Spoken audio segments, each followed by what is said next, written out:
Hi, my name is Diane Duroux, and in this presentation I will demonstrate the use of graph theory for predicting disease subtypes. Disease subtyping refers to the identification of homogeneous groups of patients.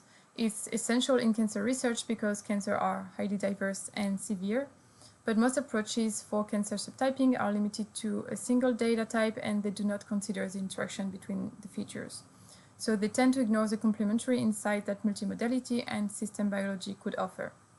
In this project, we study how individual networks could be used for data integration in a supervised scenario. The individual networks that I'm referring to are networks where the edges and the nodes are individual specific.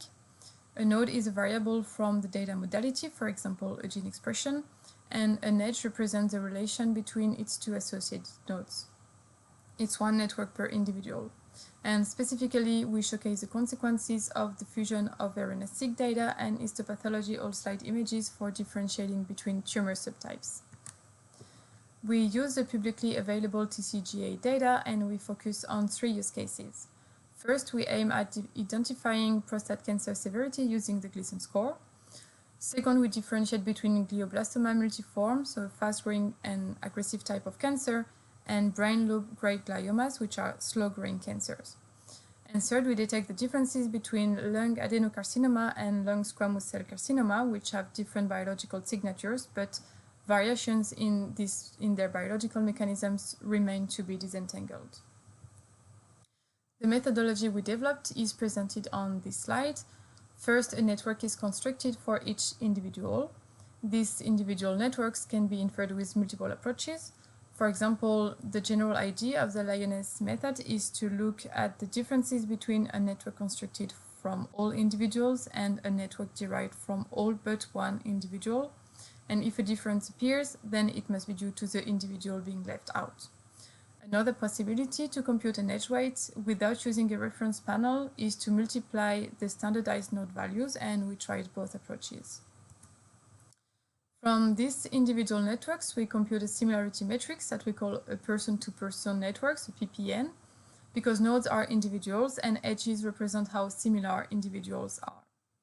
Various levels of information from the individual graphs are used to build the person-to-person networks, either the node weights only, or the edge weights only, or both the nodes and the edge weights. Then the person-to-person networks become the input of the machine learning model. The outcome is predicted using a supervector machine model. We obtain the performance by comparison with the ground truth labels, and as the groups are unbalanced, we use the macro F1 score. We also leverage the consequences of using individual networks for early, intermediate, and late multimodality fusion. For the early fusion, the databases are simply concatenated and the pipeline is applied as in the single data procedure. For the intermediate fusion, the PPNs are obtained for each data source separately, and then they are either averaged or combined with the similarity network fusion algorithm. And for the late fusion, the majority vote was used. We compared different variants of the pipeline, and this heat map summarizes the results for the brain use case. We evaluate the effect of exploiting nodes, edges, or nodes and edges in the individual networks.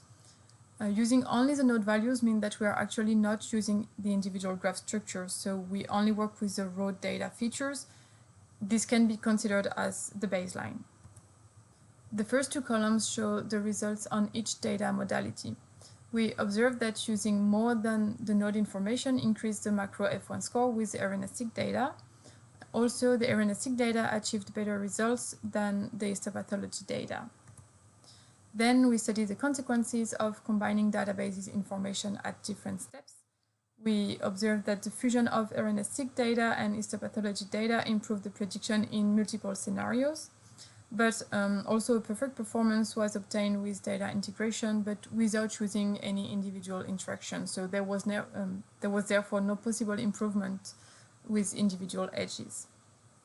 We also tested the approach on lung cancer and on prostate cancer, and overall no approach outperformed the others in all contexts.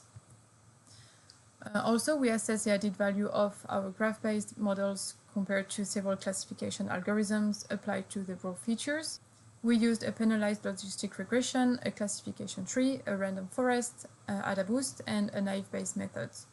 On the plots, a lower area in the colored lines indicates a better performance. On the left, we see that among the 6 analyses conducted on each data modality separately, the graph-based approaches outperform the other models in 4 of them. And on the right, among the 3 use cases conducted on both data modalities simultaneously, so the brain, the prostate, and the lung data, the graph-based approaches perform best in 2 of them. So these findings further underscore that the graph-based models provide valuable insights. And finally, we applied a lemma analysis to the RNA-seq data to illustrate the potential of individual networks to understand the biological mechanisms that are involved. For example, this visualization gives an overview of the organization of the most relevant gene pairs differentiating between the groups of brain tumors. The most connected genes are GTP2, which is linked to neurodegeneration and neurological disease, and HIPK2, which is associated with tumor progression and malignant neoplasm. So the graph approach helped target genes and gene pairs differentiating between the 2 investigated groups. Overall, we demonstrate in this project the potential of individual graphs for disease subtyping. The presented workflow is flexible and can readily be applied to other data modalities, and the results motivate more research on methodological developments of individual networks for precision medicine. Thank you for your attention.